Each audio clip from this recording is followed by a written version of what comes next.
For 30 years, Johnny Carson wasn't just a late-night host, he was America's window into the true personalities of its biggest stars. No filters, no PR teams, no rehearsed apologies. When celebrities sat under those bright Tonight Show lights, their masks dropped, and sometimes what viewers saw was shocking. Hidden prejudices slipped out.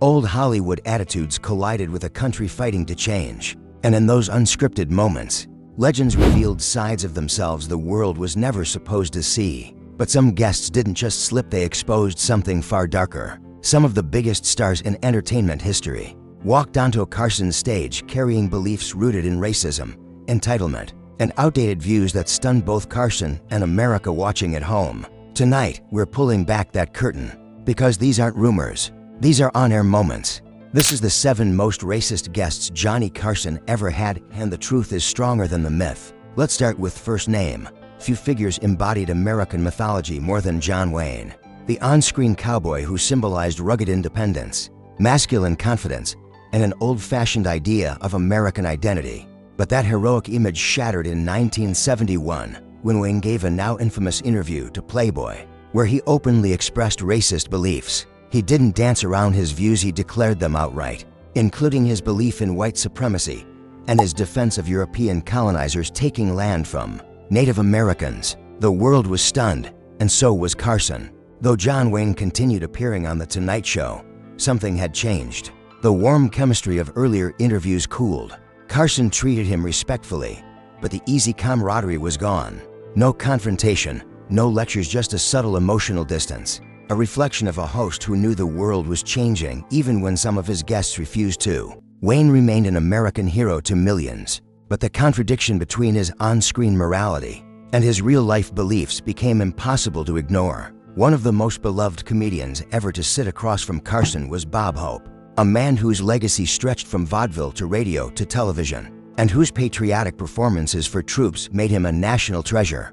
But Bob Hope came from an entertainment era built on blackface, exaggerated racial stereotypes, and jokes at the expense of minorities. While many comedians eventually acknowledged the harm in such routines, Hope refused to apologize or reconsider them. Even into the 1970s and 80s, he sometimes slipped outdated racial lines into conversations. Carson's reactions during these moments became subtle signals: a tight smile, a quick change of subject, a professional redirection without explicit criticism. Carson admired Bob Hope, but he also recognized that America's sense of humor was changing faster than Hope was. It created a quiet tension, respect for a legend on one side and a growing awareness that the old jokes weren't funny anymore. Charlton Heston, known for portraying towering figures like Moses and Judah Ben-Hur, later gained attention for his conservative activism through the NRA. As the civil rights movement advanced, his comments often downplayed systemic racism, contrasting sharply with his heroic screen image. Carson, aware of the tension, guided interviews on The Tonight Show toward films and personal anecdotes, avoiding politics. Watching today, you can sense polite distance. Carson respected Heston as an actor, but recognized the unsettling undertones of his public stance.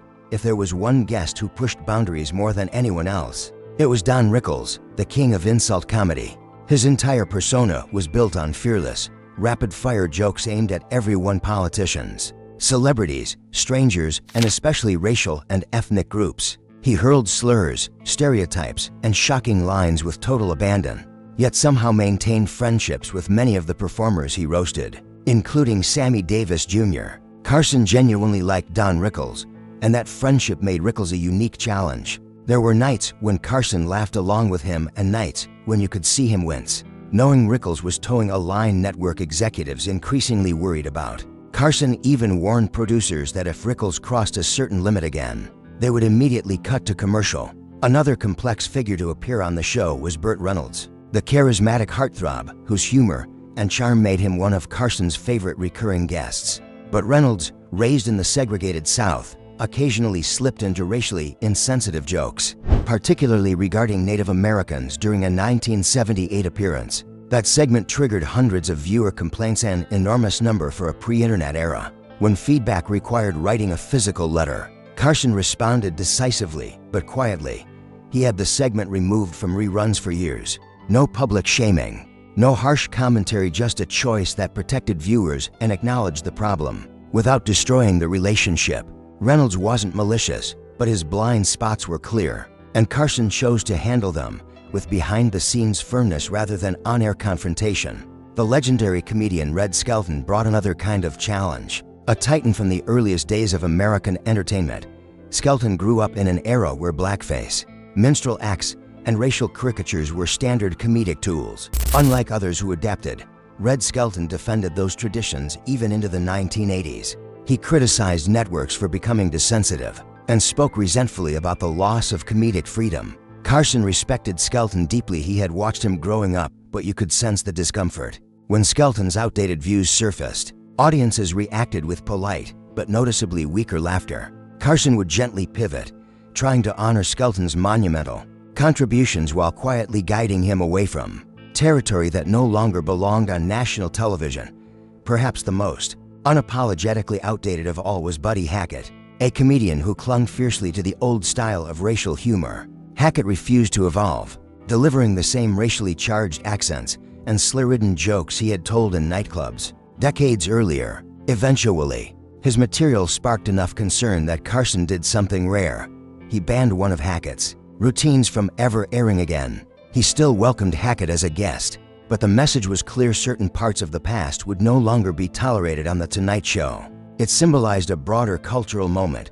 America was slowly outgrowing comedy that depended on punk hang down, even when performed by legends. Across these 30 years, the story of Johnny Carson and his guests isn't simply about offensive jokes or uncomfortable interviews. It's about America's slow, uneven journey toward understanding racism, and how that journey played out on one of the most influential stages in television history. Carson didn't lead marches, he didn't deliver fiery speeches, but he did something quieter. He evolved. He adjusted his tone, redirected conversations, distanced himself when necessary, and used programming decisions to signal boundaries. His approach was subtle, sometimes imperfect, but reflective of a man caught between eras, respecting the past while recognizing its flaws. And as America watched these legends reveal both their brilliance and their blind spots, The Tonight Show became an unintentional record of a nation confronting its contradictions. Carson's stage hosted icons, but it also exposed the complex intersection of fame, legacy,